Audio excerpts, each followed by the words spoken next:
I love obscure sports. I've always had a deep fascination with this idea of competing in something that most people couldn't possibly imagine ever existing in the first place, and like really dedicating your life to it. And today I found a brand new one that I was unaware of. The Stapler Cup Forklift Driving Championship Series. Eine ganze Halle fiebert mit.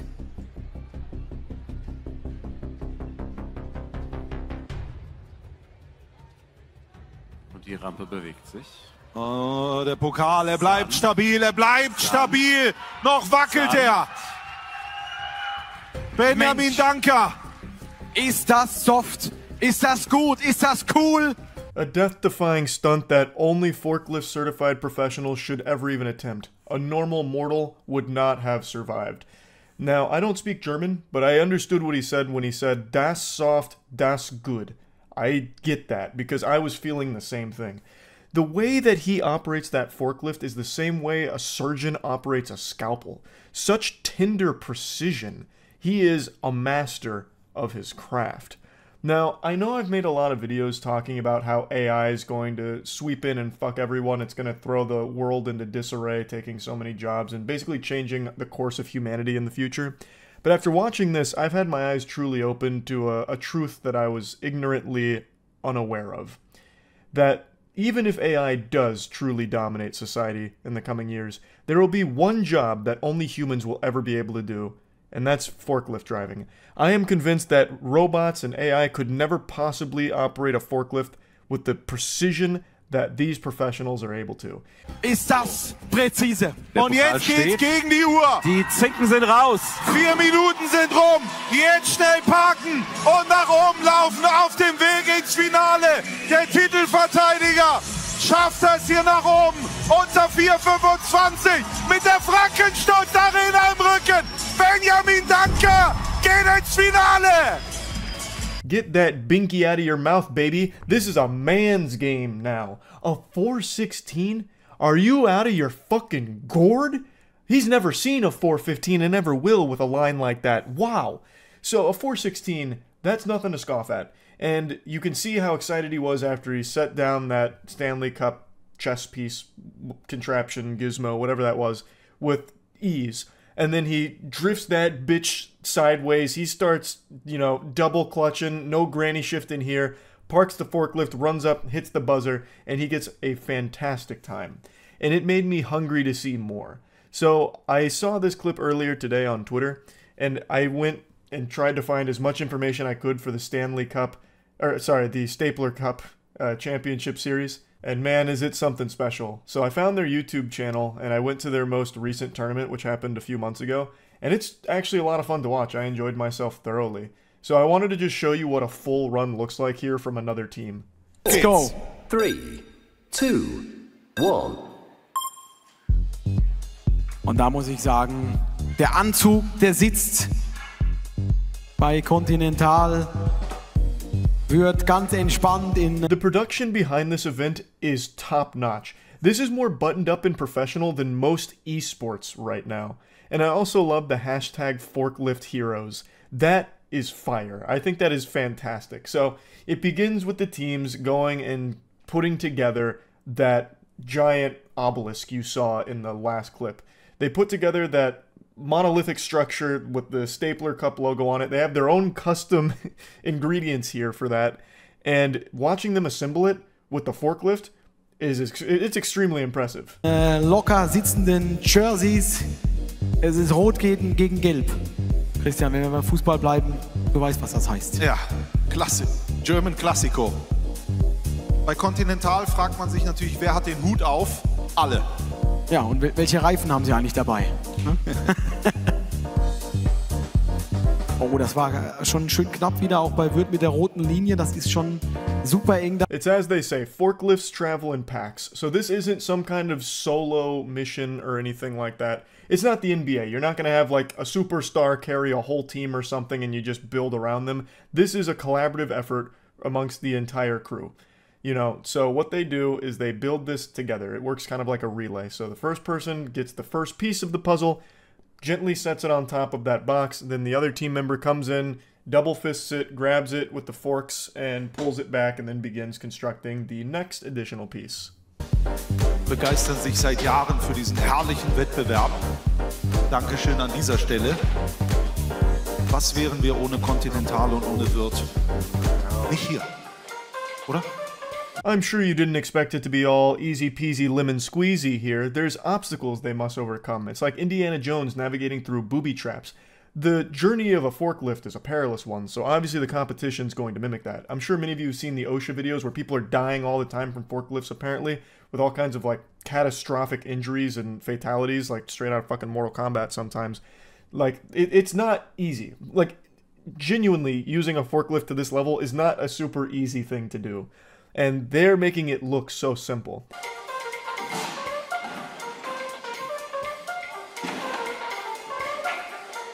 Und auch hier wieder spannend zu beobachten, die Teamleiter, manche sind laut, manche sind leise, manche gestikulieren mehr, manche weniger. Certified butt pucker moment right there for that team. If you're a fan of that squad, I bet you were on the edge of your seat during that one, a real ass greaser. It almost tipped over, which would have been disastrous, but luckily the operator stays cool, calm, and collected, but above all else, confident, the most important part.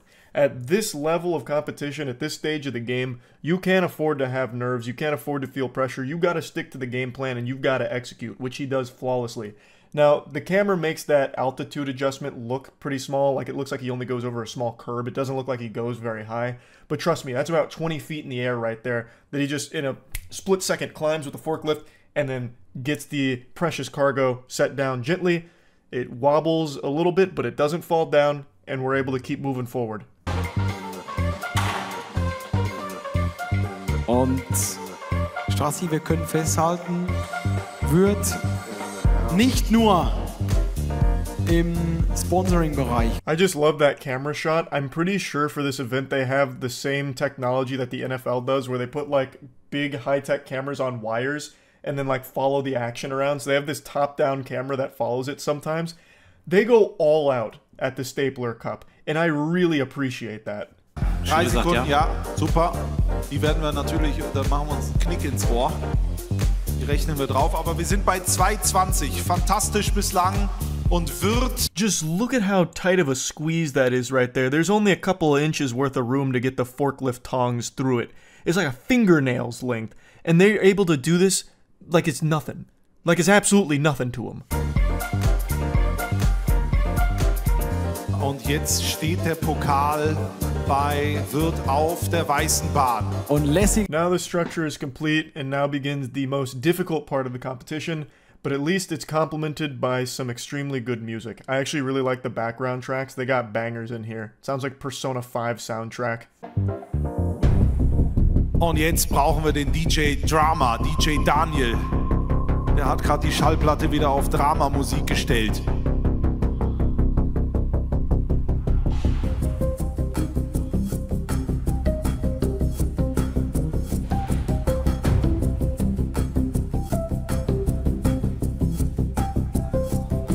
Ganz, ganz stabil.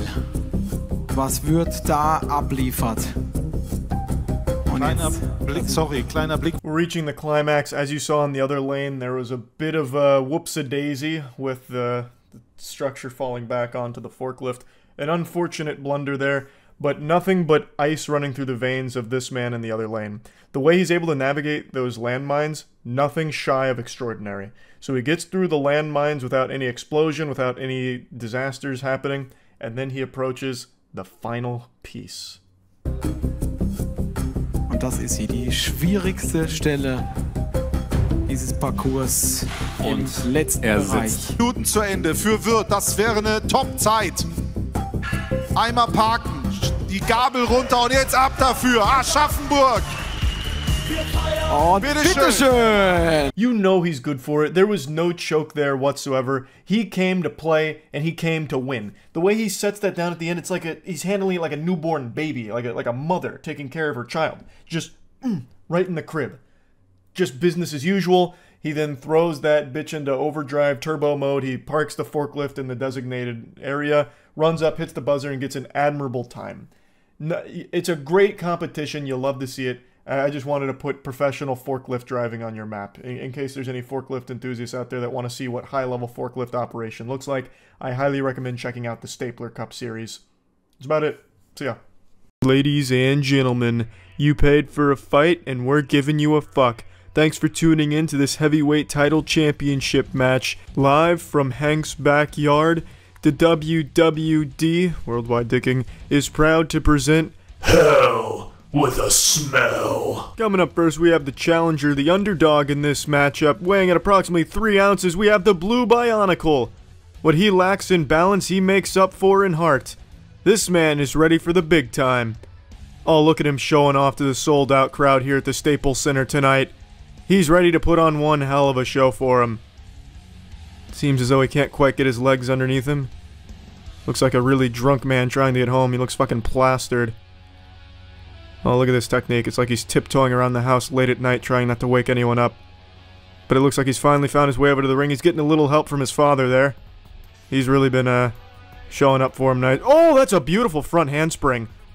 Oh man, just pulled out a nice little surprise for all of us here.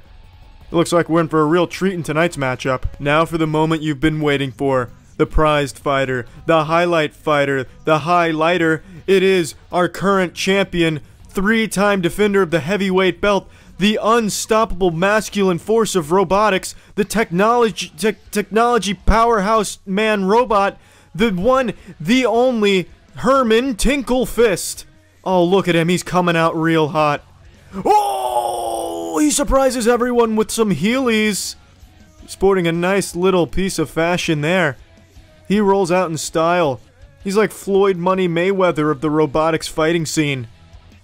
Looks like a fucking Genji skin. Look at this shit. He's ready to put on a show for his fans. The fighters have taken to their corners. The referee bot is scanning the field to make sure there's no foul play. Although it looks like he's a fucking sprinkler. He has given the go-ahead. The fight can begin. Let the carnage commence. Oh, they are both a little off, but it seems that Herman Tinklefist has gotten him with a force blast. The punch may not have made contact, but the force, the power of the force, knocked over Blue Bionicle. Oh, man. With the flank! Oh, just the shank in the back. My goodness, Herman Tinklefist is out for blood tonight. This Na'vi warrior just can't hang in the big leagues. It doesn't look like he was ready for Herman. Oh, he's going for a suplex. Oh, but he didn't quite get it. He was going for a nice little leg lift. Oh, but it looks like Herman is starting to turn the tables on him.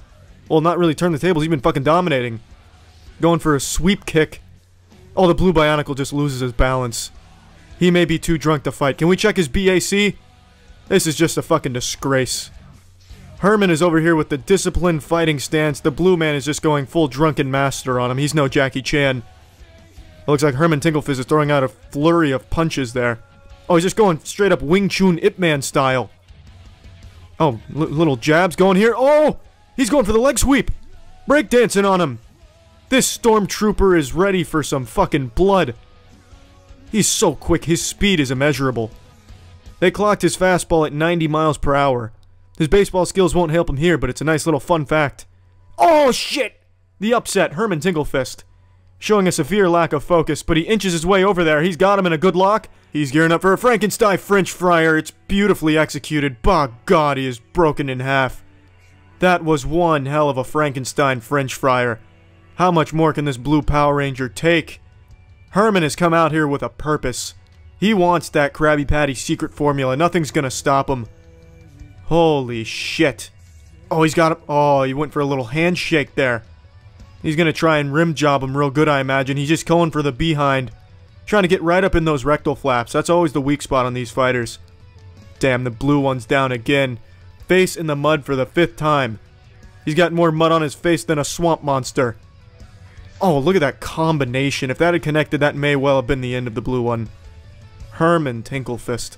Showing no mercy for the rookie challenger. Wonder what move Herman's gonna go for next. Oh, he's got his arms out for a bear hug, and he's grabbing him by the nutsack. He got him by the scrotal hold. They both go down. My goodness, if that had gone according to plan, that may have been a catastrophic explosion right there. The spectators wouldn't have been safe. The only one leaving this stadium would have been Herman. My goodness, his plutonium core is really giving him one hell of an edge. The blue guy is just... Now he's going full Spider-Man mode here. What the fuck is this? He's like a zombie. Herman doesn't know what to make of it. He can't make heads or tails of this situation here. Oh, he's gonna... What's he gonna do? Oh, he can't get up. He's dazed. He's already forgotten who he was. Holy shit, Herman. Show some mercy. Oh, and they're getting right back into the action again. Going underneath the elbow. Now he's got him by the hand. Oh, he's asking him to marry him. Oh, but the blue guy's got some great forearms, and that's... Oh, man, that's rough. His dad had to come in there to try and break that up. That was getting vicious. My goodness. Holy shit. Oh, is he shutting down? I think he's running out of stamina. Nope. It looks like he was just toying with him, taunting him. That's a dangerous move to be doing right there. It's like he doesn't even know about Herman Tinglefist's ultimate move. And he's going for it right now! Oh, he's got him! Oh, he was going for that Herman Hurricane. No one's ever survived a Herman Hurricane. If he gets that one off, this will be game, set, and match. Look at him going for it again! He's showing no regard for human life or robot life! Oh, Lucha Libre style! Oh, and he gets him with a reverse kickflip nip slip. My goodness, he is just showing no mercy tonight. You're seeing Herman in his most primal form. Just straight barbarism here. Oh, damn! Oh, the blue man went for a nice clothesline and even threw Herman off balance. He's caught in the ropes. He's gonna fucking hang himself over there. He can't get up. Oh man, this is not looking good. He's tangled up. He's tangled up real good. This could be the end. A disqualification. A meltdown. A shutdown. We're going to commercial break. Round 2. The referee bots. He's in disbelief. He can't believe what he's seeing right here. This challenger has really stepped up to the plate. We could be looking at one hell of an upset. The spectators are just in disbelief right now. Here we go again. Herman's hitting with a little zigzag like he's trying to run away from a crocodile. Trying to throw off his tracking here. Oh man, but the blue Iron Man, he's not fooled one bit. He's still going for the up and under. Oh, but Herman is backing right up into it. I think Herman might be a little confused. Oh man. This is just strategy right now. Two master tacticians facing off. Oh man. We have never seen Herman go down this many times before. This is a first. Holy shit. But Herman's not giving up so easily. He's saying, Blue Abadibaba, die. He's gonna hit him with a Herman Hurricane. I already feel it coming any minute now. When Herman's back's against the wall, which hasn't... Again. Oh, cheap shot, Herman. Now Herman's just playing dirty. Come on, they already sounded the bell. Break it up, gentlemen. Come on, boys. Where's your dignity? My God. There is no honor in this fight now. This is just brutal. Oh, shield your eyes, children. This is not what you want to see. That one over there just fell asleep, I guess. He's so bored of Herman's antics now. Got a little blue pumpkin face on him. Looks like some type of fucking Gundam. Oh, Herman's going for a limbo move here. That's a new one. We haven't seen this one before. It is just not working. Oh my goodness, I can't believe this. Can only imagine what's going through Herman's head right now. Probably a whole bunch of 1s and 0s. The blue one's just going nuts. He's just going nuts. Oh my goodness, this barrage. This is the closest match we've seen in the heavyweight title division. Oh, look at that dodge. Oh, but Herman closes the distance. He's got him. Holy shit, nearly threw him out of this atmosphere. God, nearly launched him into fucking space. Goodness gracious. Real steel? More like real plastic and Legos. Holy shit. Gurren Lagann in real life right here, folks. Blue Man Group's trying to run away. He's trying to get away from this menace. Oh, he psyched him out. Oh, he just missed. I guess you could say he's got blue balls now. Oh my fucking goodness. Herman's back in the zone. This is the more technical Herman Tinklefist we're used to seeing in this ring. Holy shit. The NFL actually tried to recruit Herman for the running back. He used to play a lot of football back in his heyday. But after a traumatic ACL injury, he turned to the boxing ring, or the Ultimate Robot Fighting Championship ring. The WWD ring. That was a beautiful split right there. Knocked them both down. Oh, that looked like a little illegal hand from his corner over there. Excuse me, ref, are you going to deduct points for this? I don't see Herman getting that type of treatment. No one pushing Herman back in there, injecting him with performance-enhancing software. Oh, now this is just a slaughter. Now this is just a slaughter. He's going for a reverse pin. Herman. Oh, he got him in the fucking handstand. Oh, they don't even know what to do. They've never seen something like that before. Everyone's confused. The referee bot forgot he was even alive. Goodness. Oh, and he still has the audacity to show off and do front flips. It's like he's wearing the ninja ring from Dark Souls. Oh, now he's just going for gymnast points. That's not going to do you much good here, buddy. We only respect real fighters. It's like a Tekken match. This is how I feel when I play most online fighting games. Man. I think they've both just given up now. Now they're just playing for time. They don't want to injure... Oh, except for Herman. I was going to say they don't want to get injured before the next season. But Herman went in there. He showed no regard for life whatsoever. Man. Like war games, the only way to win is to stay out of Herman's way. Oh, and he's going for it again! Oh, and he flips him again. Gives him a fucking front flip somersaulter. Salting his pepper over there. He's putting salt in his pepper and he's still doing it. He's doing it big. He's big and he's doing it. Oh, now he's just fucking around down there. Making snow angels on the mat. This is game, set, and match, I believe. It's probably gonna have to go down to a judge's decision, I imagine. It looks like we're almost out of time for this round. Herman just fell asleep with his eyes open. He doesn't even care anymore. Look at this. Now he's just posing. The other one's taking a bow. They know the round's over. And now the bell sounds. Well, it looks like the judges already have their decision within seconds of the round ending. They gave it to Herman Tinklefist. A nice display of respect from the blue bot. Now we have Roger Goodell about to give away the ceremonial nice watch. I believe that watch belonged to his father and his father before him and has been jeez, holy shit. Had a little bit of shit in my mouth there. And has been bestowed upon the robot champion for decades now. And now, for the 4th time, it will go to Herman Tinklefist. That's beautiful right there. It's like an Olympic gold medal. Thanks for tuning in to the Heavyweight Championship fuck! Thanks for tuning in to the Heavyweight Championship match, folks. See ya. Washing machine repair competition. Is that a real thing? Yeah, baby, let's get in there. No subtitles, no problem. Repairing washing machines is a universal language. It's like a smile. Team Pulsator! Are they the favorites? I'm rooting for Team Pulsator. I wager 5 gift subs on Team Pulsator winning. I think the Hunerbaz is going to Team Pulsator this year. Jesus, this looks intense. I thought it'd be easy. How much troubleshooting can there be for a washing machine? Just like hit it on the side or something.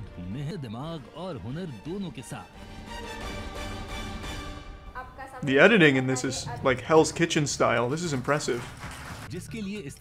Oh, they only have 35 minutes. Team Pulsator works best under pressure anyway. Wait, this isn't fair. They all have a different washing machine model. This is that could put a team at a huge advantage and disadvantage. Like, let's say someone gets like an archaic washing machine model, and there's only a few moving parts. You can easily fix it before someone who gets like the fucking Tesla washing machine. Why wouldn't they have just the same model for all 4 teams? Show me Pulsator. I want to see their progress. They probably already built like a full functioning airplane or something out of a washing machine. This is intense. Jesus. Could this be the next big sport? The new baseball?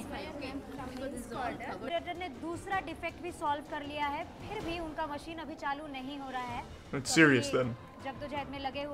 It was a good thing they found that defect. Otherwise, the entire place could have gone up in flames. That's pretty impressive from Team Agitator, I'm not gonna lie, but I still have faith in my Team Pulsator.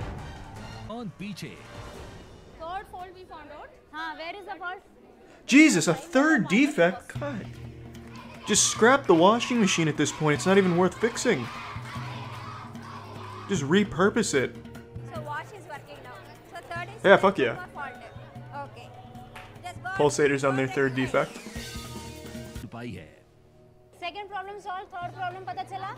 Nahi pata chala. Washing machine. God, this is intense. Jesus. Not yet. Okay. The atmosphere in the room is like a funeral.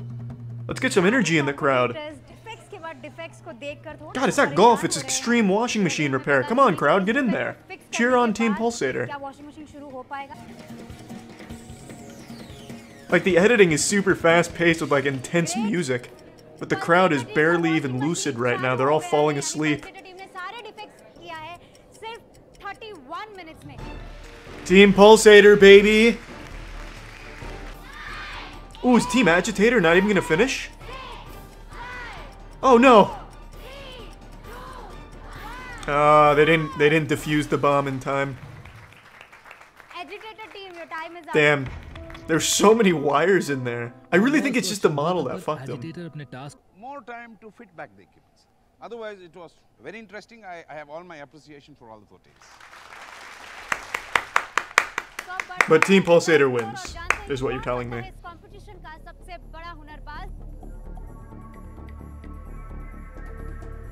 The winning team of the skill competition, Pulsators. Oh, baby! I am so good at choosing the winner of these competitions. It doesn't matter the sport.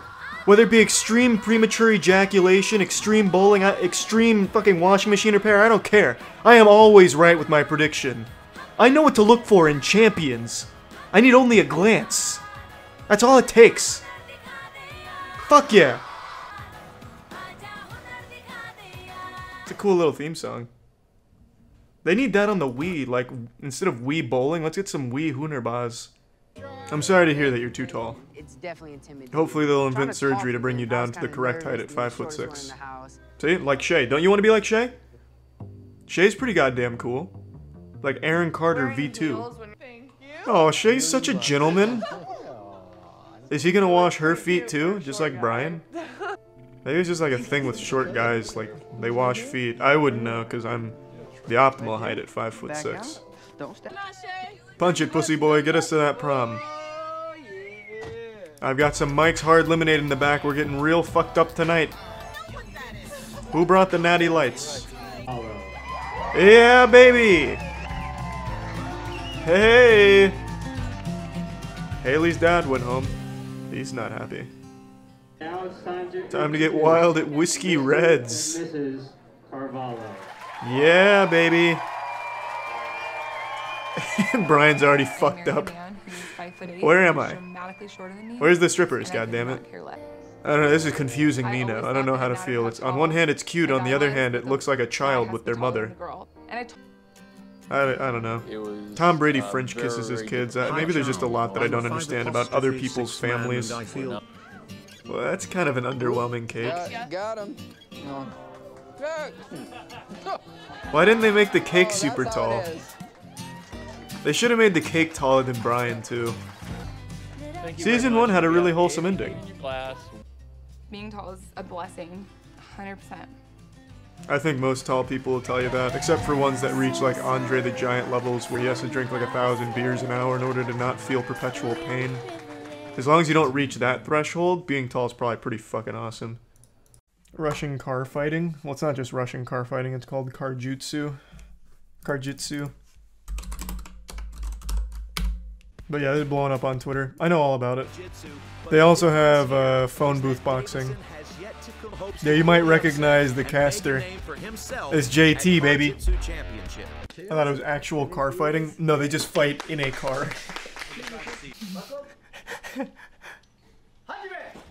Oh, goodness gracious, he got the unbuckle. The unbuckle record there. And blocks the seatbelt of Davidson. You can see here in the top left-hand corner of your screen, reaches over, blocks the seatbelt with his left hand. This is like some technique Dale would have taught you from Detroit Survival Training Fitness. Davidson into the driver's side door, and right now you can see he's trying to slide his knee through for knee on belly or possibly even mount here. Oh, he's in a bad position there. Oh, he looks like he's got the driver's side seatbelt. Oh, he's gonna strangle him with the seatbelt. That driver's side seatbelt around the neck of Davidson, and Davidson, it's just I haven't seen this one. Jesus Christ. He's figured out what's happening. Oh my God. He has got that seatbelt wrapped all the way around his throat. He's trying to defend, but there's not a lot that can be done here. He is in a bad situation. And yeah, that's like rough. That, Raymond Felton wins the... Davidson doesn't look This is happy, barbaric. You don't know the meaning of the word barbaric. And you can see here in this is civilized. Here, Felton right away gets to smashing, and as soon as he action sees the movie combat, to grab that seatbelt, he grabs the seatbelt. You can see right Wait until here, he hits the he's ejector starting seat. to push it across. Good job, Ray. Oh, but God, now Davidson's got the driver's seat.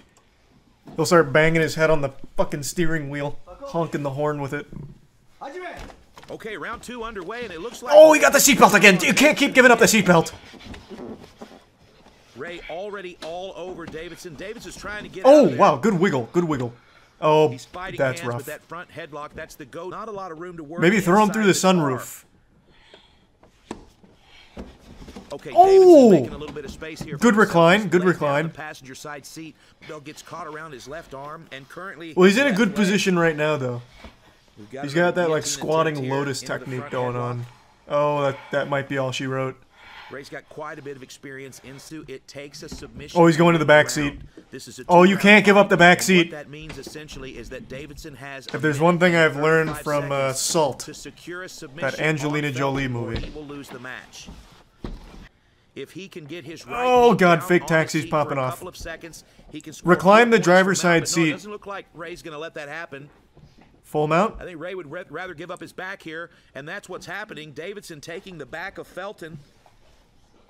He's Damn, what a wrapping up the rear turnaround. naked choke. Doesn't look like they're both absolutely exhausted, and it's almost 90 degrees inside the car. It is a miserable. Oh, yeah, they didn't even turn situation. on the air Davidson the air realizing the conditioner. seatbelt- Oh, the Oh, safety no! lock. The safety lock stops Davidson, and it looks like Ray heard the safety lock and then grabbed this. It's going to happen. This is like Davidson. But what a wrestling, but with fantastic match. also We got doing the 20 hot seconds car left. challenge. Davidson can try and secure something here, but he doesn't have any time to finish. No, there's Let's no listen in here. time to finish here. Tap. Oh, we've got a tap. Wow. Oh, wait, what? With 1 second left, Davidson rear naked choke tap out over Raymond Okay, Felton. little plot twist there. Wow, let's take a look at the replay here. Everything wasn't lost at Makeout Reef this time. Q Davidson won the second round with a rear naked choke, and here we They are should add in the another back element seat. to this. 4 Like minutes when they're for in their one of these two backseat component, competitors there should be an to submit the Uber other one driver and up win the front, and match. you get If like that does a, not happen, I don't know, maybe we will something go on the immediately judge's to scoring sudden card death. if you tip him. And he's trying to fiddle with the seat belt. Maybe get the together, but this headrest off time and start he's beating going him to with that it. back seat belt, and it looks like the safety lock. 4 points. And he's got it. Full mount. Oh, that's gonna be Davidson gonna be with tough. 6 points. That'll go to the leaderboard for the season. But right now, They should add a Davidson is component where the trying to win vehicle's match. moving, so you have to He's do it in got a the moving seat vehicle, belt, and too. he's trying to wrap it around. You can hear these two athletes breathing.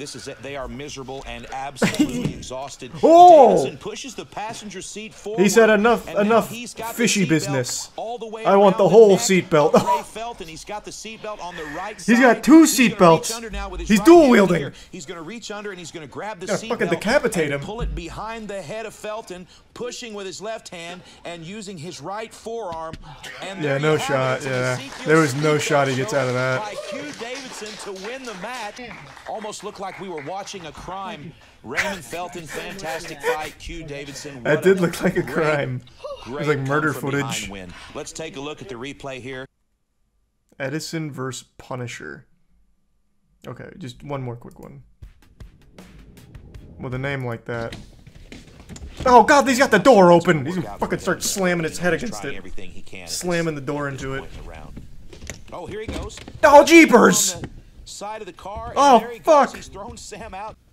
Oh god, they even broke the windshield. What the fuck happened? Leverage with his, Jesus, wait, this one's crazy. and there it is. 4 points. Red. Oh, what? Now this is an interesting technique. The motorboat of death. Position to be in. The opponent is behind the steering wheel. Faust is looking to make Good a little tactic, bit of, though. Open the A door. little bit of space here so he can work, and he's opened up the driver's side door, which doesn't seem like it's Smother him gonna with work his for him own here. He's in tits a there. That was a good position. strategy. Sam just, it looked like an unintentional eye poke there. Yeah, that is a big guy. Holy Laying shit. Flat in the driver's side seat with his head on the armrest. Maybe put a finger in his ear. Lick your finger and put in his ear. A little wet willy. It'll stun him. Sam's looking for that right All's arm. fair He's in looking for the Karjitsu. left arm. Oh Sam's god. just hunting here, and it We, doesn't we've look like we've there's got to much get available, something but he's cooking in here. great position. Come on, Rance. Get your finger and, like, go up and down on his lips. Give him one of those. It'll scare him. To the other seat. Oh, here he goes. No, baby. Side of the car, and there he goes. He's thrown Sam out. Sam's head is He's about wiggling. an inch from the mat. Front of the throne. It looks like being in the driver's seat is a huge Sam's very disadvantage. calm. You can look at his eyes and see he's very, very calm here, but he's in a bad position. Faust This is looks secure very. mount. He's got This almost looks about 8 romantic. inches worth of seat belt here. The safety lock has kept him from. He's not even taking the threat seriously right now. I think Sam is successfully defending. get a different camera. What is he? I can't tell what I'm looking. Oh my God. Gripping the wire that holds the headrest to the seat, and also in that hand. Yeah, that's gonna be tough. 8 inches of seat belt. So he has got Sam trapped against the seat. This is one of those moments where you need to be able to breathe out of your ass. Sam is unable to move. His head is stuck to the seat. He's being choked by the seat belt. Faust is in position. He's got. Oh, he's getting with like the Joker laugh. They're going crazy in the hot car. Going to do with it, but he has got a fantastic. Someone let out a little fart there. What was that? Here for some sort of a front choke. Oh, that'd be a good strategy, actually. Stink them out, work inside the car. Rip ass, and then go to town. I think Rance really kind of took control of this round here. And it looks like we're going to the 3rd round. That's the back seat time. Heavy breathing from both competitors. Yeah, these are some big boys here for the back seat. That's not a whole lot of room to work. Faust is trying to shove him in between the seats. What are you watching? And just a little bit of a misstep by Sam has put him in a Oh, you gave up your belly. Holy smokes. You showed your belly. You showed tummy. Oh, but wait a minute. Sam, the bully choke. But while doing so, he has absolutely gotten himself into a bad spot. His hips are trapped between the 2 front seats, and you can't. Oh yeah, that's gonna be all she wrote. Has figure forward the legs of Samuel Eidson. He's gonna turn the car on, rip the wires out, and shock him with it. Currently, Faust is a very serious situation here. There's no mobility whatsoever for Sam. Yeah, he's got his legs locked there. He's got him in like a coffin stance. Oh my gosh. Sam's trying to stay as calm as possible, but able to escape. Yeah, I think this one's kaput. I don't see how Sam gets out of this. Unless he rips the steering wheel off and starts like slapping him around with it. Oh, he's going to jiggle the keys here, create a little bit of a diversion, and he has absolutely passed from the back seat to the front seat. He still has mount. Wow. Jiggling the keys for a diversion? That was clever. Floorboard.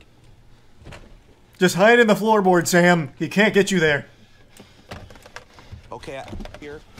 What is happening? Try to win this fight right here. 10 seconds. Oh. Holy smokes.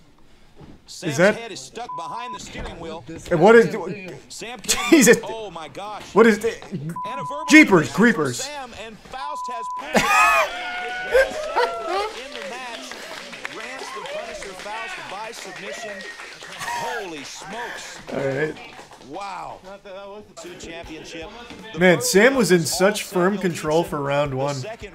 But then it was all Rance. The 3rd round, it was. Today's your lucky day, asshole. You just accidentally flipped on to the World Series of Crokinole 2019. It's been 4 long years since I accidentally stumbled into the announcing booth at the last World Series of Crokinole, and I'm proud to say I've made the same mistake again, so here I am, and I hope you've got your diaper on, because we got a real shit greaser here for you today. The 4-time world champion Justin Slater is squaring off against a relative unknown in the Crokinole circuit, Darren Carr. Darren Carr has got a fairy tale cooking up here, a real Cinderella story. Mr. Carr has shocked not only the Crokinole world, but the entire universe as we know it, now squaring off against the best in the business, Justin fuck you later Slater.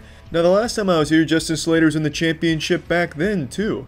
And he is actually on the cusp of setting history, beating Brian Cook's record of 4 consecutive world championships. If he can get 5 today, he will be the only Crokinole player in the long, ancient history of Crokinole to pull off this incredible feat. So this holds big weight for him. And of course, I'm sure I don't have to give you a lore recap on who Brian Cook is. He's like the Babe Ruth of Crokinole. And Justin Slater threatens to dethrone him today. I cannot even believe what we've seen here today, ladies and gentlemen. We have a tie ball game, 2-2, going into what could be the last 2 rounds if one of them is able to run away with this here. We've already had 5 spectators die of just too much excitement, hospitalized 5 others. It has been truly chaotic here. This has been one of the most exciting matches in all of Crokinole history, and we're still going full throttle. We don't even need a break. Sweat pouring from each man's brow, running on fumes, nearly out of breath. I can't even imagine the cortisol levels in their body right now. Their body must be actually breaking down from the stress of this matchup. Now, Carr's already off to a great start, a good open 20, a big takedown in the midboard here. Justin Slater is playing from behind. This is not the optimal position to be in, but Justin Slater with a fantastic takedown and great positioning. Unfortunately not able to get the takedown 20.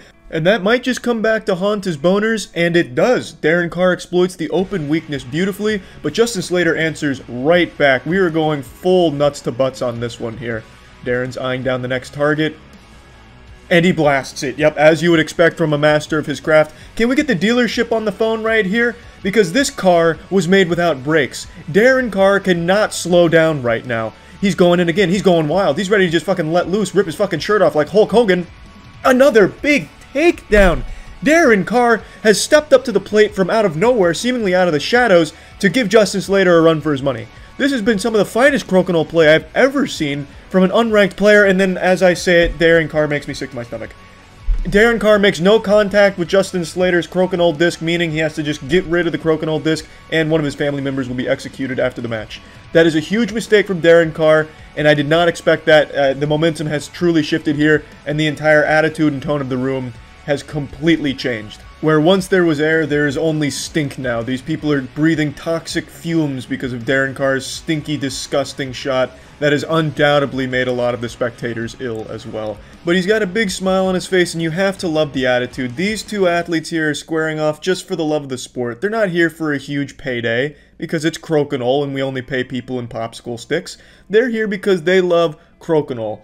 And that's what makes it special. Justin Slater, as expected, runs away with the round here after that terrible shot from Carr. So Justin Slater is now knocking on the door to history with his 5th consecutive Crokinole World Championship title. Up there with some of the greats in history, like George Washington, Jesus Christ, Noah of Noah in the Ark fame, just some of the history's most influential figures. Justin Slater may be talked about in that same vein if he's able to run away with this one here. Starting off strong with an open 20, Darren Carr looks to answer with an open 20 of his own, and he fucks it up real good. Darren Carr has just dropped his trousers and put his ass in all of our faces after that open 20 miss. Justin Slater sinks another one. Darren Carr misses another open 20, and I do believe this is going to be the ball game. Well, Darren Carr fans, you can't be too disappointed with his performance here today. He got to the finals, proved a lot of people wrong, and he does sink a 20, so that's good. He's going down swinging at the very least. He's not just bending over and goat-seeing. He is at least going to go down with some fight in him. Justin Slater sinking another open 20. Yeah, I don't know if there's anything Darren can do at this point except for maybe flipping over the board in anger. But whoever trained Darren can't be too disappointed today. His sensei must be very proud of his run, because he's had a great showing today. And what the fuck is this? He's using a forbidden technique and illegal move that we thought was long extinct. What the fuck? Is Darren Carr perhaps a member of the secret underground society of Crokinole players? That used to be their signature style. And he brought it out of retirement here? Darren Carr wiping his ass with honor, unleashing it again, using it for perhaps another takedown? And in an act of desperation, he couldn't pull it off. My God. Darren Carr, there is signs of life. Now that we know he's armed with this kind of technique, perhaps there is something Darren Carr can still do here. But Justin Slater's not taking it seriously. He's just firing discs off the board because he believes it's over. He doesn't think Darren Carr is capable of a little sorcery. But I say, after what I just saw, anything's possible with Darren Carr's repertoire. But I do think that's game. Yeah, Darren Carr ran out of discs. Looks like there's a little dispute here. Justin Slater's questioning where he learned that move, as well he should, because that move hasn't been seen since the last Ice Age. But it looks like it's over. They're shaking hands. Now they're going to kiss on the mouth. No.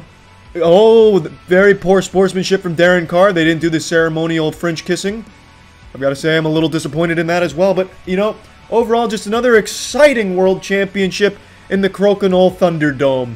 As a spectator, this is about as good as it gets. You had your cake, and you stuck your dick in it too. This is Crokinole at its absolute finest. This is what you want to see. A relative unknown squaring off against the absolute Goliath of Crokinole, the Titan of Crokinole, Justin Slater.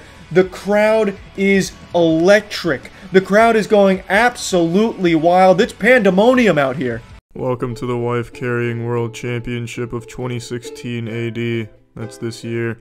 I know you're all excited, but I doubt you're as excited as I am. Here comes the husbands and wives now. Oh man, look at the crowd. They're really into it. They're feeling it. They're going wild. Someone calm that fucking crowd down. And they're off. Oh, that's a beautiful start from all three of these gentlemen and their wives. The Crow seems to have a slight lead on his competitors, but his wife is not maintaining good form right now. That is not a textbook boa constrictor reverse cowgirl stance, which she needs to maintain in order to win this competition. This guy's leaving the water rectangle. He's the first one. Oh, there's a pulled hamstring. Nice work. The staff and I here made sure to oil that rim down nice and slick just for that purpose. We got him good, boys. Paid off. Here comes Cyclops, drunkenly stumbling his way out of the pool like a fucking zombie, trying to find his way back to Charles Xavier's school for gifted, wife-carrying youngsters. Holy shit, this man's going turbo. Goes right over that log, but he could never get over the logs I leave in my pants. Here comes two more. Just gets swallowed by this Marianas Trench, just demonstrating how deep this pool truly is. I know it looks shallow, but it's actually deep enough that we put sharks on the bottom, so they better get out of there quick. Comes three more gentlemen and their wives. Let's hope none of these gentlemen fart, because it's going right in their wife's face. Just gonna blast them with that whiff of shit. Oh, it looks like that's not an issue here. She's been sniffing farts for years, just training for this day. Right over the log. Oh, man. She even gave him a nice kiss on the ass cheek, just to congratulate him for winning. Oh yeah, he's going all the way. He's using his wife as a fucking jetpack. These three have no chance. I don't know what the fuck the one in the back's doing about to fucking pile drive his wife there. That's horrible technique. What an absolute amateur. If you're going to compete in this competition, you need to understand there's only one technique that ever wins. It's where your wife hangs upside down on you and assumes what we call in the business the scared koala on a roller coaster grip. And once you assume that position, you're basically locked in for a good round. Just like our winners here. They didn't have just a good round, they had the best round. Congratulations, you two are the wife-carrying world champions. I know it's a very prestigious honor. So thank you for playing and watching and just excellent job carrying your wife. Really a great competition this year. Fine, I'll look at Brick Slayer 5000. That sounds super stupid though. It sounds just like a Roblox meme, but I'll take a chance. You'll see world-class masons battling all day for champion. This looks intense. What the fuck? The action takes. Oh, I can't take anymore. Get me in there. All right, where are we at? Where's 2019 Masonry Madness sizzle? Kevin Avila. Is that the Kevin Avila? Said to have laid over 15,000 bricks in only 5 months? Unrivaled in his efficiency. Oh my god. Jose Limon's come out of retirement for the Masonry Madness 2019 Spec Mix? We're in luck. No. No. Is that the ice cold Perez? That's an impersonator. Jake Payne. Jake Payne's an amateur. He's rookie. Just fresh out of high school. Number 11, Washington R&D Masonry, Joshua Carney. Is that two hats on top of each other? The bad boy of masonry? He'll steal your girl and make a brick house around her? Providence Masonry, Andy Zepeda. Andy's just happy to be here today. Just barely made the qualifying for the Spec Mix. 13 from Pennsylvania, your returning 2018 Spec Mix top craftsman, Michael Weisinger. Oh my god, it's the Michael. Oh, the mix-em-up madman Michael himself. Returning champ. Stall number 6 is a beautiful day here in Las Vegas. Bloodbath. WWE Raw bricklaying. Mean setup machine. Woo! Thank you, Ric Flair. And the contestants are off. Last year we already had 5 deaths just from the get-go. This year it seems everyone's still intact. There's the returning champion, Michael. Already beginning construction on the new Twin Towers over here. Oh, Michael is just a monstrously efficient madman. Masonry perfected. Oh my god, we're already beginning with the wood. We're laying the foundation now, baby. We're really fucking cooking. I am watching ESPN, the Ocho. Good shit. Alright, don't degrade the masonry. This would not be ESPN the Ocho. This would be prime time. This would replace esports. Especially with Michael leading the charge. Michael's a nice young man and the returning champion. I once saw Michael post 3 Big Chungus memes right next to a stack of bricks. He's just like us. The competition is really fierce now. Thank God we removed the rule where you could bring a loaded firearm to these things. The chaos it caused was just too much. The masonry took the back seat to murder. Stalls, we'll see how his tender is doing right after this. Don't go yeah, we'll check in on his chicken tenders in a moment. But Las Vegas. Far be it from me to question the oldest masonry in the business there, fucking Tim the Toolman Mason Man. If you say that it's not timed, but it's all about how fast you do it, doesn't that inherently mean that it is timed? We're right in the throes of the toughest 10. Or maybe time doesn't apply to masonry. When you're laying bricks, time no longer applies. It's like a black hole. This morning with the skills competition, that was at 9 o'clock. Kids are going to be doing that all the way up until noon. Now, oh, they're teaching kids to be... That's fucking smart. 20 minutes for The Spec Mix Toughest Tender Chicken Nuggets Battle Royale Masonry Madness is teaching kids to start laying bricks to do the work for them. That's smart. That's a really good way of getting child laborers excited about crime. Like, hey, let's make child labor a sport. That way they enjoy it. That's smart. These tenders, they're key to their bricklayers' success. For all the tenders that are giving Yeah! Way to go, fellas! Fuck yeah! These are some fat tindies out here, baby. I've never seen bricks being laid before, so I don't know what the fuck's going on, but I'm sure we'll have a building here soon, hopefully. Let's see what you got. Thank you, Jimmy. Thank you, Terry Bradshaw. Oh, it's a sold-out stadium here today in the parking lot of Walmart. That's a lot of people. That's a lot of bricklaying enthusiasts. The Adam White? The man they said invented the chicken tender?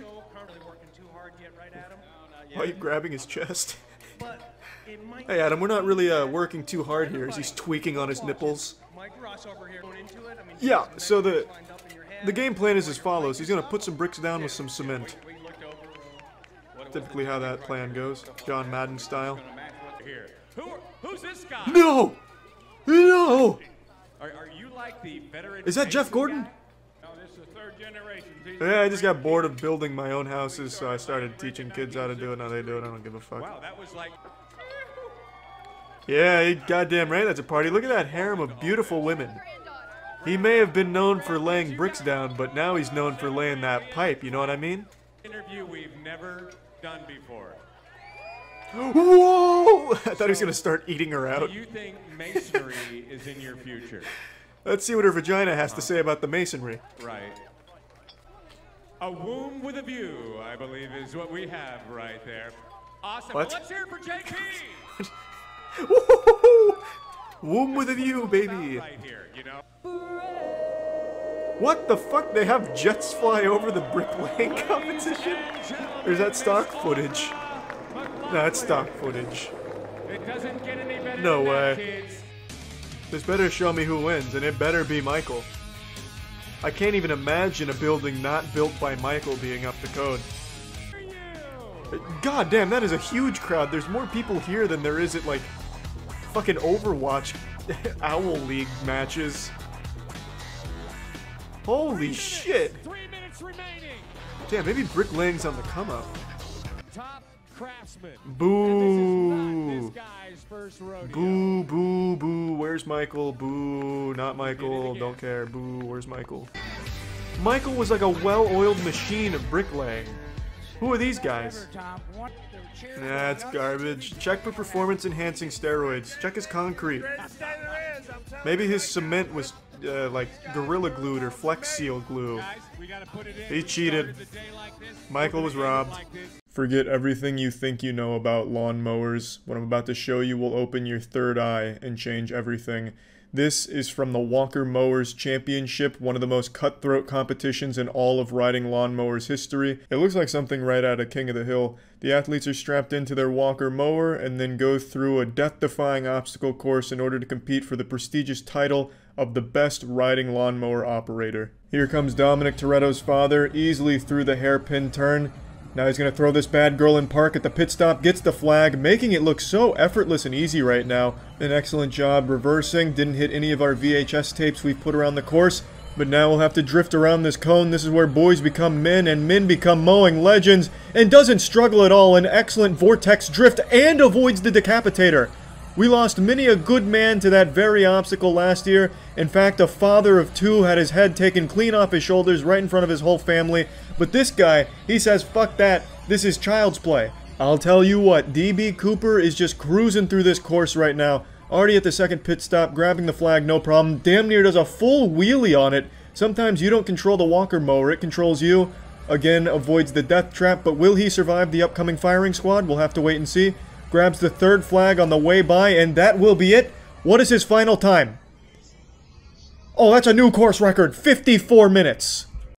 International bodyguard event? They may be the world's best bodyguards, but can they protect them from hurt feelings on Twitter comments? We'll see. Oh, this looks like a strong group of bodyguards. These are going to be the front runners.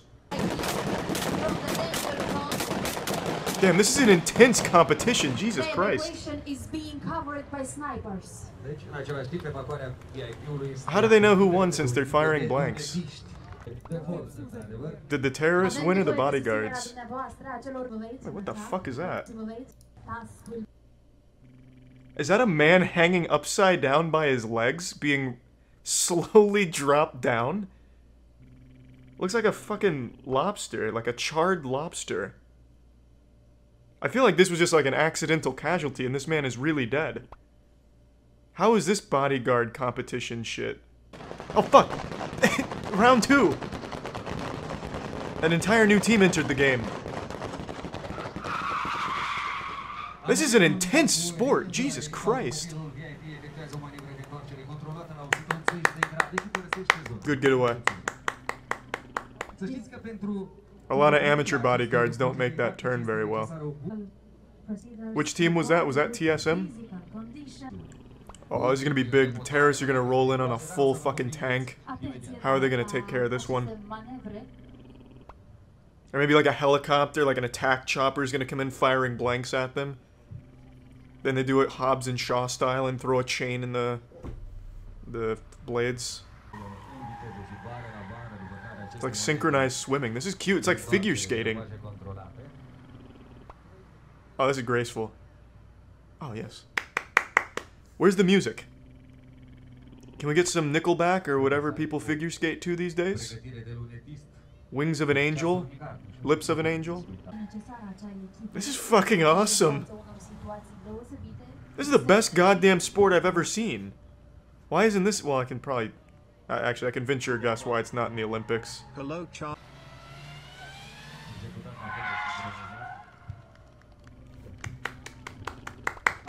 Fantastic. I love Need for Speed. Oh! Excellent. That was a par 4. Oh, we're gonna have a joust? Bodyguard joust? Ooh, he hit the cone. And he was fired on the spot. If you hit the cone in the car, what's to say you don't hit the president in the car? Do they have like tennis ball boys run out there and put the cone back before the terrorists get there and light it up again? Oh, what is this? Bodyguard's getting stinky out here with this beat. When does the Rainbow Six Siege match begin again? Are those... Oh, if those buses all have terrorists on them and the bodyguards have to fight them off, I'll shit my pants. Oh, wait. Oh, God! Why would a bodyguard ever need to know this? I don't know why they'd ever be in this situation, but god damn it. I'm impressed. Car's just out here doing the doggy piss on everyone out here. I respect it. 2016. They don't have 2018? Did they not get funding or something? Well, let's see 2016. This is boring. They're not even using blanks. He's using little fucking foam swords. Oh, it's not even. He's using a newspaper. Don't trust her. Oh, alright. Get away from him, bitch. Like, this was like the Cirque du Soleil of bodyguarding. Nothing in the related. I really think that's it. That's the only good bodyguard championship, and it was fucking awesome. Different events? Okay, how many divisions of bodyguard championships can there possibly be? It's not like the college football where there's the, you know, the East, West, packs, decks, strength builds all over the place. There's not going to be that many subdivisions of bodyguard sports. I love you, Charlie, but... Wait, they have judges this year? 85%. I saw the tip of the knife get near the president. Well, that's a goddamn shame. This was a masterpiece in sports. If anyone on the Bodyguard European Moldova Championship Committee is in the chat, please know we want more. Let's fire it up for 2020, baby. Welcome back to So You Think You Know Wine, the world's most exhilarating and brutal sport. Today's wine is a Frescobaldi Niposano Chianti Rafina Reserva, also known as the Warrior's Wine. During Attila the Hun's reign, this wine was drank by only the mightiest warriors. Now, we have 3 warriors of our own. 3 of our wine athletes will compete to identify this wine without seeing the bottle. A Herculean, grueling, and maybe even cruel task, but these are 3 trained professionals who have dedicated their lives to smelling, swishing, swallowing, and even ejaculating fermented grape juice. So don't try and emulate anything you see unfold here on the battlefield. Thank you, Steve. She may be saying thank you, but that was a very shitty pour, not nearly enough wine. Go fuck yourself, Steve. John's wasting no time. It's red, we know that, right, Steve? It's not. Our wine judge has cracked what is known as a joke in the wine tasting community. She has given all of them a hoot. Not Pinot Noir, so. Certainly some Bordeaux characteristics. However, I'd like to point out the color. Look how it's turned sort of garnet. It's no longer purplish red. It looks like an aged wine. It seems John has a hunch. He's already demonstrating why he's the master sommelier at this table. That's not an easy title to earn. He's really flexing his girthy wiener right now. He's right away noticing the subtle differences in color, but will he be able to identify the asphalt that we've snuck into his glass? I have to say 6 or 7 years old, or a grape variety that turns brownish red early on in its development. I think there could be some Tuscan elements. Superb work from John. They don't call him the fucking Sherlock Holmes of wine for nothing. Truly splendid. That jumped out at me the most was Merlot. Sarah has correctly identified the hint of Merlot in this glass. The Merlot gives this glass just a little delicate aggression on the taste buds, and she has not even needed to taste the wine yet in order to identify it. However, she is just a sommelier, not a master sommelier like John over there. The difference between the two is enormous. If you were to ever confuse a master sommelier and a sommelier, you would most certainly be killed on the spot, so please never make that fucking rookie mistake. But Sarah has really stepped up to the plate today. She came in here as the underdog, and she has already identified the Merlot. But can she pull through and be the victor of this competition? We're not sure yet. We'll have to let it continue. Particularly because of the nose and the color. And what do you think of the color? John was mentioning that it's more of a garnet now. It seems our wine judge here is playing a little dirty, trying to throw them off the trail by mentioning Kevin Garnett. Let's see if they're going to fall victim to this very clever ploy. I agree with some age. It's not a youthful wine, but again, I'm not sure it's as old as he thinks it might be. Ooh, that was a devastating blow from George Zimmer of Men's Warehouse, poking holes in John's hypothesis. However, I don't think John's going to let it go to his head. His olfactory sense is second to none in this business. I'm going to throw in one other possibility here, just to up the stakes a little bit. Oh shit, he's upping the stakes. Paler color, and considering the plummy fruit and the abundance of wood. Wood? Where's the wood? Tempranillo? Yes, but it's a possibility. The wood would probably be American. Why is this conversation devolved into wood? Agreed, but there's a lot of new wave Spanish wines that are made with European wood, French wood. He has fantastic wine twirling technique. However, I do believe he's barking up the wrong tree with his wood train of thought. He's going to need to get off of that if he's going to want to identify this wine correctly. The one thing about Merlot in the Old World, and if we are going to agree that this is an Old World wine. For the uninformed, I'll shed some light on this. When talking about Old World wine, what they're referring to is wine that existed before Godzilla was made. So wine that existed prior to Godzilla hitting the theater is considered an Old World wine, whereas wine that was made after Godzilla's theatrical run is considered a New World wine, or a modern wine, or dope freshness, or swagadelic sauce, depending on where you're located. It goes by many different names, however, those are the two distinctions between wine dates. There aren't a lot of places that do a single varietal Merlot. It's generally as a blend, and it's not found often. Good point, D'Amato. Ooh, John immediately interrupting her. That's an interesting strategy. Yes, Down that's in the only... midi, then Merlot is bottled separately. I'm not on a Merlot trail here. Well, then you're on the wrong trail, John. You fucking wood conspiracy theorist. I'm back in Italy. Color matches there, this garnet shade. It's a little darker than traditional style, but this is not a traditional wine. I think it's been made in a slightly modern style with, in my view, a little bit too much wood. John immediately back to the wood nonsense. Actually, you know what, fuck it. I'll go ahead and let the cat out of the wine bag here. John is absolutely right. That's not even wine in front of him. That's not wine in that glass. What we did is we melted sawdust down to liquid form and then poured some beaver blood on top of it for color. John was able to sniff it out immediately. It was like fucking Scooby-Doo on a mystery. That is why that man is a master sommelier. Sweetened it up with that vanilla, but that red fruit, slightly tarry. Your Merlot dust is my Nebbiolo dust, the firmness of it. Damn, he's a true professional. He already mentioned the firmness. This wine is not only the firmest wine in existence, it's got a heaviness that's so light even a baby's nibbles could pick it up. Have the grape variety. So is it Italy or Spain? You smug, pretentious douche popsicle. The Dos Equis most interesting man in the world's trying to strong-arm information out of our judge right now.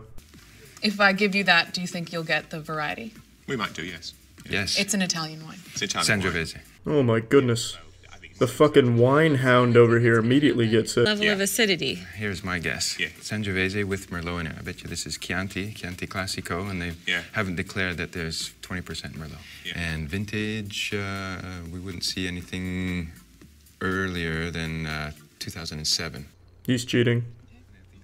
He's cheating. It's Chianti as well now. Now, in terms of Italian, because I always think that Rioja Tempranillo from Spain and Chianti Sangiovese from Italy are very similar. What the fuck are you talking about, you senile old man? Same role in those people's cultures and their food. And so I thought it was Tempranillo, Spain. I can easily be talked into, if you tell me it's Italian, that it's... Somebody please remove this Bond villain from the table. He's off his rocker. If there is a bit that's blended in here, and often is in this region, so I think that's a good guess, guys. Now the reveal. You did much better at that. So it is a Chianti. Yes. And it is a 2007. Yeah, and there is Merlot in it. So that's a good value. It's Frisco, yeah. I mean, stylistically, I think we were actually quite close. As you pointed out, these are all in the same sort of hemisphere of wine styles. Yeah, whatever you want to tell yourself before you go to sleep, pussy fart. Point is, none of you got it. You're all losers. Please leave this table. You've disgraced wine tasting as a community. Just remove your ass cheeks from this battlefield, all of you. And you call yourselves masters, sommeliers, and wine educators. Not even one of you said a single word about the brutal, violent generosity of the fumes of the wine as it entered your nostrils and embraced them with an ethereal taste of serenity, love, and aggression. None of you said anything about that. And how do you ever think you could have identified this wine without being able to sense those smells? How you passed your sommelier test is beyond me, but you don't deserve that title. Thank you for joining us on this episode of So You Think You Know Wine. Obviously, they did not know wine. Not at all. These fucking Neanderthals had no clue. And I'm sorry. I'm not much of a sports guy anymore. The only sport I keep up with these days is professional slapping. But that being said, I still keep my finger to the pulse of any new sports on the come-up. And recently I was made aware of one for a farting competition, trying to really take over the sports scene and explode the same way slapping has, but this time exploding from the asshole of some very brave men who aren't afraid to go up on stage and fart in front of a crowd. At least, that's what the idea was. In India last week, there was a big farting tournament that was held, and it was hyped up over the course of a month. This was going to be like the Super Bowls of farting, you know, the fucking Super Bowels. It was supposed to be a lot of people show up, a lot of people go on stage, and play some sweet-ass music for the crowd to enjoy. Just some thunderous tones for the whole crowd to clap to, little golf claps, and get excited about some farts. But what ended up happening is none of the three contestants that participated were able to produce even the slightest semblance of flatulence. Even my pathetic, embarrassing, laughably bad, emasculating baby bitch boy farts, the near silent farts I produced that sound like a hamster drawing its last breath in a library, would have won this competition, because there were no farts. These ass athletes showed up but forgot to bring their A game, and the A stands for asshole. These buttholes were clean. They were coming in here with an empty colon. That shit wasn't loaded at all. They weren't locked and loaded and ready for action. They were shooting blanks. They weren't even shooting blanks. That'd be a compliment. Nothing happened. I'm going to show you some clips from a vlog I found of it. They go up there and just stand with their ass facing these three microphones that are all pointed at their chocolate starfish. It's very disappointing. I can't even find the right words to express my disappointment when watching this, so just keep that in mind. It's not going to be very satisfying. Hello आपको 60 seconds usually दिए जाएंगे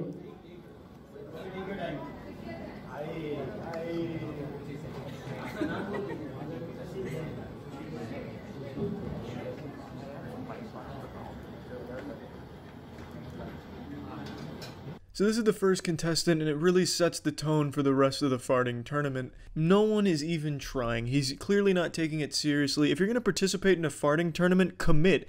Go up there, and if you don't have to fart, then fucking force yourself to shit your pants. I don't care if you straight dookie everywhere and blast it into the microphone. Get some volume to your fart. Go up there and do more than just stand there, because that is the ultimate shame. Like, honestly, when I was reading about this before the tournament happened, I would have expected this man to go up there and just like a fucking anime character going Super Saiyan, screaming, veins popping out of his forehead and arms, biceps bulging. Then all of a sudden, he fucking blasts a fart out that rocks the entire stage. All those sponsors that are right there behind him on that wall, the whole fucking wall would have blown over. They even have a fucking decibel meter there to measure the sound, which doesn't get put to use here at all. It doesn't get any exercise. What should have happened is someone goes up there ready to blow some ass that puts like an infinity sign on the decibel meter. Guys देखिए फाट करवाने के लिए क्या-क्या किया जा रहा है.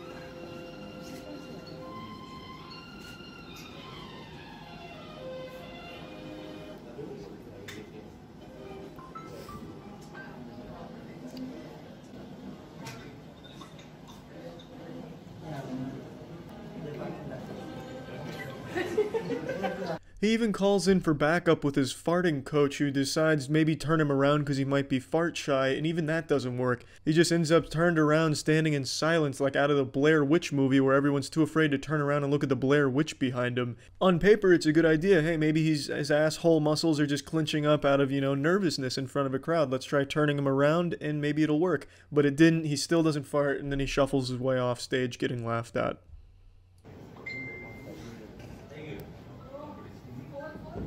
No. Anyone else wants?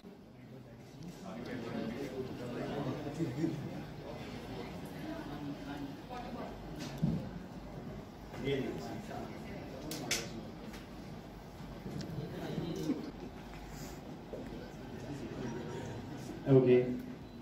And that's the last contestant that participates in the tournament. I was expecting a huge tournament. I thought the turnout was going to be massive, fucking selling out a massive stadium, but it was really only like 25, 30, 50 people maybe. I even considered flying down there for it. I thought this was going to be a huge deal. This is my kind of sport, but luckily I decided not to. Plus I'm fucking terrified of flying anyway. But you know what I'm saying. This was supposed to be a big deal, and this is what we get. This sad little non-existent wet fart of a tournament. Like, come on now. At least if you can't fart and you have the dignity or the shamelessness to walk up on stage like you're going to fart to get everyone hype, at least surprise us. You might not fart, but maybe piss your pants. Like, hey, I didn't expect that. It's not a fart, but I can't exactly be mad because you're up there making an effort. I could give that an applause and maybe you would have won the tournament. But here they elected that there were no winners because nobody farted. So they're going to have to redo the entire tournament and hopefully get some actual ass athletes out there. So here's hoping the next time around the farting circuit can really make a big show and put on a nice, really impressive performance from the rectum. But anyway, I just wanted to make you all aware that the farting tournament is a sport on the come up, and hopefully we'll see more of it in the future. Much more exhilarating and more action-packed than this one. That's it. See ya. What do you think of when you think of pillow fights? Porn?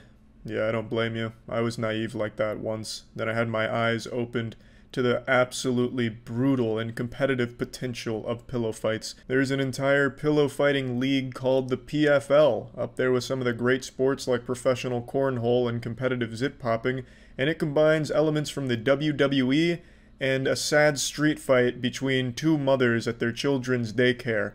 So please, allow me to introduce you to this wonderful new sport. All right, here we go, the third and final. Oh my God, Jackie Chan just barely into Rose forward. Wow, and Rose is not happy about that, ladies and gentlemen. An explosive start to round 3. Yeah, the only rule in pillow fighting league is don't call the cops. Punching is completely legal. I wouldn't be surprised if the pillowcases were filled with bricks. Like, the shit is pretty hardcore. And, of course, this is a grudge match between Rose Thorn and Jackie Jarrett. I mean, I don't need to bring you up to speed on the lore, I'm sure. These two have hated each other for years. A lot of bad blood there. Ever since the night that Rose Thorn's husband accidentally moaned Jackie's name during a wet dream, she's hated her ever since. So it's finally nice to see them throw down here in this wonderful facility here. Of course, this is a meth lab by day, but a pillow fighting coliseum by night. Jackie Jarrett's at the advantage here, got her in a full mount. She's going for her downtown Alaska super slam! Ooh, Rose Thorn breaks free. Close call, nearly broken in half. Referee trying to break it up here. Ooh, but not even referee Asmongold is safe. Peace was never an option. Safety is impossible. Rose Thorn with a huge takedown. Both pillows now, double fisting. Oh boy, she's unleashing a whirlwind now. God, we need to get an ambulance in here. Luckily, she shows mercy, gives a pillow back. Jackie Jarrett honking a loogie on an audience member, that'll teach him. He probably caught that spit with his mouth wide open. Holy shit, she's going for a Yoshimitsu seppuku move. Oh, I was wrong! The United States of Smash! Jackie Jarrett's body is composed of 60% water, 40% ass kicking. Holy shit. Oh, but Rose Thorn is not out of this one yet. She's still coming in hot. Oh, looking like something out of the Kama Sutra now. This could be the end.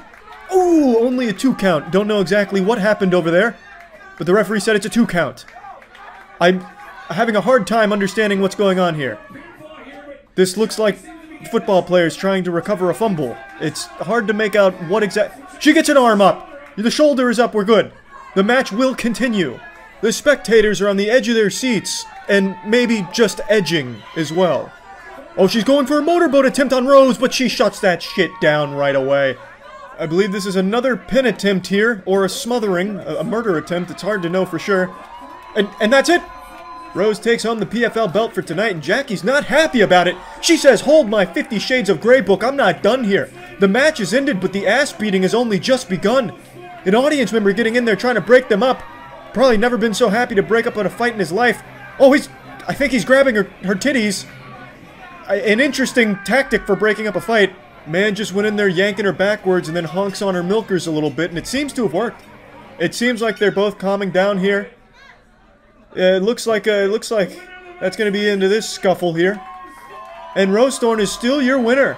When it comes to sports, I have a very unique taste. A refined palate, if you will.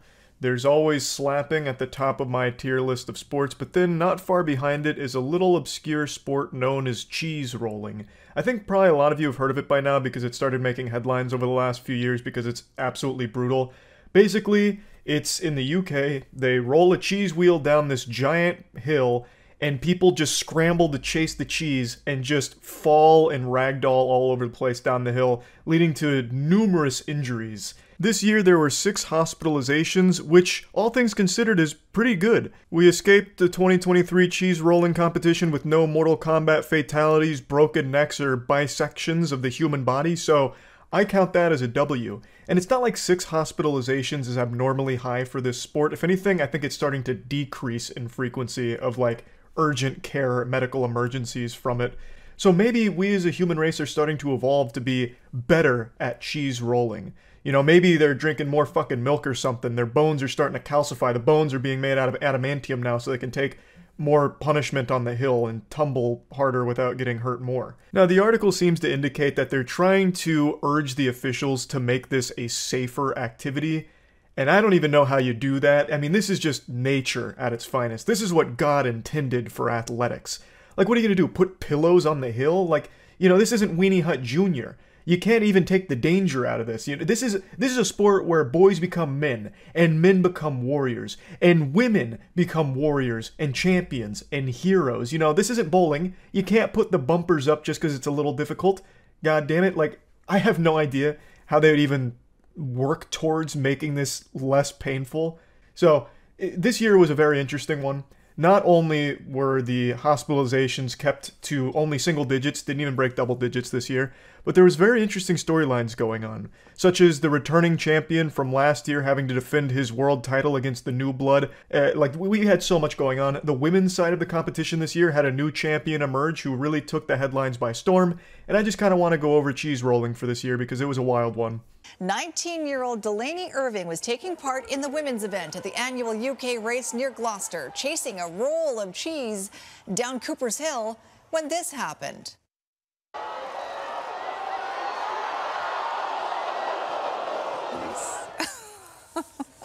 Race officials scrambled to shield Delaney from spectators, and she was stretchered to the medical tent. A frightening faceplant indeed, but it was a death-defying stunt no different than Evel Knievel here, because Delaney may have knocked herself out, nearly sent herself straight to heaven to meet her maker, but she didn't.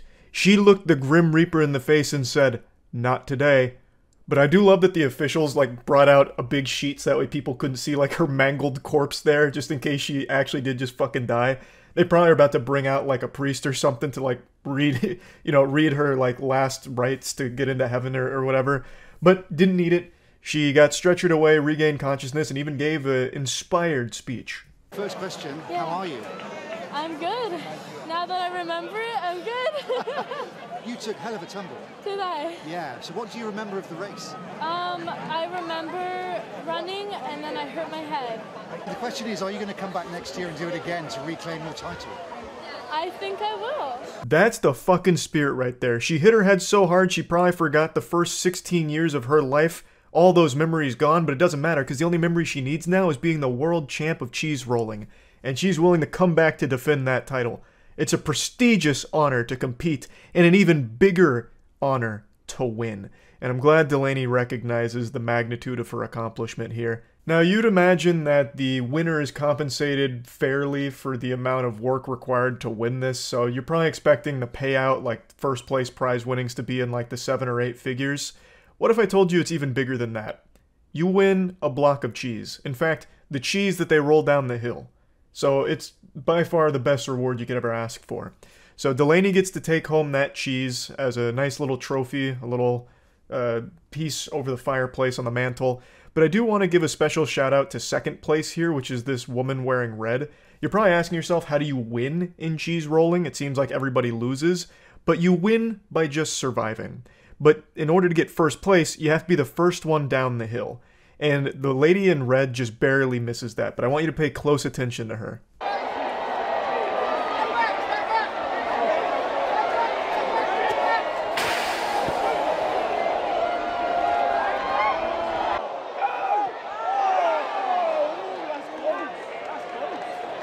You can see Delaney in the black hoodie cross the finish line first. It's nearly a photo finish, but the woman in red absolutely fired on the turbo afterburners. She engaged the jet protocol. She threw herself across the finish line after hitting her head like 6 times rolling down and just barely missed first place. They interviewed her afterwards and she was in great spirits about it with her friend and they both plan on coming back. It's somehow a super wholesome event despite the overwhelming amount of pain that each one of these people goes through going down the hill. Like broken ankles, broken legs, broken backs, like everything breaks. And yet, not the spirit. The spirit stays strong.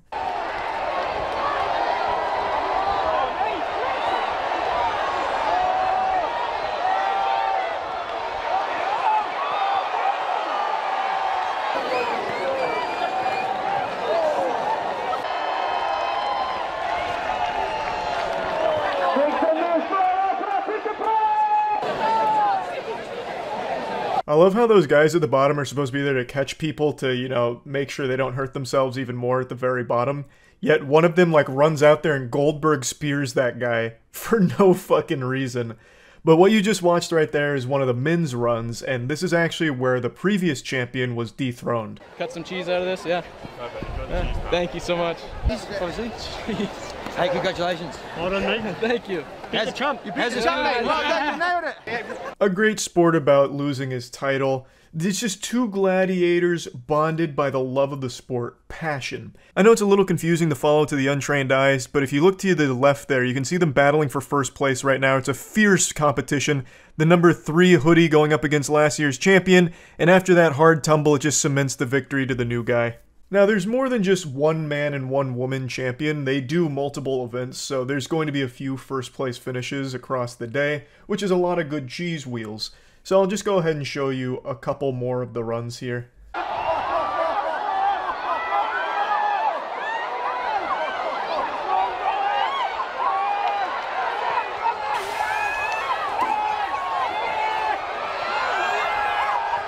I'm buzzing. Why did you want to do it? Oh, I don't know, I love these sort of things, and I don't know, just because it's there, you know what, to quote Mower, because it's there. This was another champion on the day, asked why does he want to do it, and he gives the most honest answer you could ever hope for. Because it's there. And do you really need a better reason than that?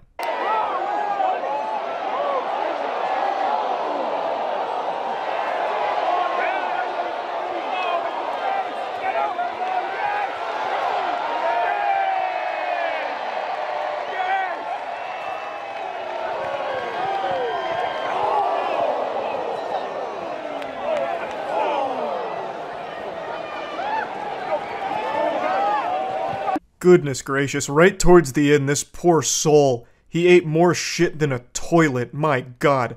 Actually, like a full scorpion here. Like, I can't even imagine the neck pain, the face pain, everything. Everything has to be aching. I don't know how this wasn't like a traumatic injury, but I guess he was okay. So yeah, it's just a quick little breakdown of this year's cheese rolling competition. This year, I think it was one of the best so far. It had like great storylines and just overall great wholesome moments. So yeah, I'm just a big fan of cheese rolling. So that's about it. See ya. You're not going to believe what we have in store for you today, folks. It's the International World Championship of Foosball. On the left, we have the 20-year-old phenom schoolboy, Nico Volgemoot, aka Nico Voldemort. And on the right, we have the superstar of foosball, who needs no introduction. That's Tony Spraydeman, who looks like if foosball was a person. This is sure to be a real ass-greaser here in the World Championship title match, and you may have come into this broadcast an atheist, but I promise you will walk away from this event as a devout practitioner of the foosball religion. Now playtime is over, the practice round has ended, the condom is coming off and we're going raw. Nico Volgemoot has possession of the first International Championship Slam Jam of the day. He's passed it up to his number 5. He's in great position to score here. He's looking to charge it up. He's in attack position here. Will Tony be able to answer? Ooh, excellent defense from Tony Spraydeman. They don't call him Tony Sprain Your Wrist Spraydeman for nothing. Able to easily lock down there and avoid the quick goal from Nico. He's already passed it up to midfield with ease. Now you gotta put points on the board if you want to win the game here. Tony looking to get up to his number 5 to score. Unfortunately overshoots it a little bit. Comes in a little too hot there. Nico Volgemoot takes control. Tony gets it back for a split second. Nico comes in again. We are all over the place right now. Now, as many of you know, Tony Spraydeman is the king of the tornado table. However, this is not a tornado table, which means you're not going to be seeing any sodden panties being tossed around and landing on the foosball table on the battlefield or anything like that. This is just going to be some standard, classical foosball play by the books. Now, surprisingly, we're still scoreless in this one, which is very uncharacteristic of Tony Spraydeman. By this point, he's already done 3 keg stands and 5 goals. Excellent defense again from Tony Spraydeman. He's back up to midfield with complete possession. Oh, excellent defense from Nico. Oh my goodness, we're all over the place. I can't even fucking keep up with this shit. Good lord. Tony Spraydeman has control of the ball, back by his own goal. Nico Volgemoot back to the number 5, in good position here for a huge strike, and he gets it! We have drawn first blood. Nico Volgemoot on top with the first goal of this World Championship showdown. But as we all know, Tony Spraydeman does his best work under pressure, a lesson we learned at last year's Tornado Table Championship match when his family was taken hostage and threatened with execution right in front of him. He was able to easily win the match, win the world title, and save his family's life. But again, keep in mind, this is not Tornado Table, and it doesn't matter to Tony Spraydeman, as he just squeaks in a quick goal right there on Nico Volgemoot, answering right back. Nico Volgemoot right now playing with a chip on his shoulder, trying to prove that even a young man like him can go up against some of the ancient architects of foosball like Tony Spraydeman. Oh, and Nico says, what does my cock taste like? Breaking wrists and breaking dicks out here. Nico Volgemoot with another big goal on the legend Tony Spraydeman. Tony's definitely not one to have his pants pulled down in front of the cheerleaders, so he's going to look to answer back, but unfortunately this call goes to voicemail, unable to answer, and oh my goodness, Nico from way downtown. It's turning into a bloodbath. Tony is getting bent over the table right now by Nico. He is taking Tony over his knee and spanking his cheeks red, disciplining him. But Tony Spraydeman's in a good position right here. Ooh, wonderful defense from Nico Volgemoot right there, sending the ball into the spectator stands, most likely killing one of them. We're now in Game 5, the final showdown here. I fell asleep for the last 4 games, but it is a tie game right now, and it's all or nothing here. Tony Spraydeman in a fantastic position, but even better defense from Nico Volgemoot right there. Whoever wins this wins the entire championship title. It's all riding on the line right here. For glory and fame and a grand prize of right around $50, this is what foosball is all about. And Tony Spraydeman gets the first goal here, putting his ass in Nico Volgemoot's asshole. Nico Volgemoot now has possession. Will he be able to match this intensity? Because Tony Spraydeman is playing like a man possessed. His eyes are rolling into the back of his head as he transcends this dimension and enters the foosball dimension. Oh, and Tony Spraydeman from across the map. Good lord, is there any stopping this madman here? You couldn't wish him away with the 7 Dragon Balls gathered together. We went from watching foosball to watching an ass fucking. Oh no, Nico Volgemoot is falling apart here. The pressure is overwhelming. Tony Spraydeman is out of control. Slow rolls a goal from across the field. Tony Spraydeman showing why he's considered one of the best the foosball world has ever seen. Nico Volgemuth unable to answer back with this cutthroat defense from Tony Spraydeman. He leaves no room for the ball to go through, just none at all. His defense is one of the best. His offense is one of the best. He is just the best. Tony Spraydeman is in another great position here. Nico Volgemuth has the ball, but it still looks to be all Tony right now. If you flip a quarter right now, there's a 50% chance heads, 50% chance tails, and a 100% chance that Tony Spraydeman is clapping dick on the foosball table, baby. Oh, but Nico Volgemuth, there's still signs of life. Getting a goal in there. I hate to be the one to say that it's most likely over, but I think this shit is kaput. Tony Spraydeman is just dialed into an unholy zone of foosball, and Nico has no answer for it. And that's game. Tony Spraydeman seals it, and that is your new world champion, Tony Spraydeman. Still one of the best in all of foosball.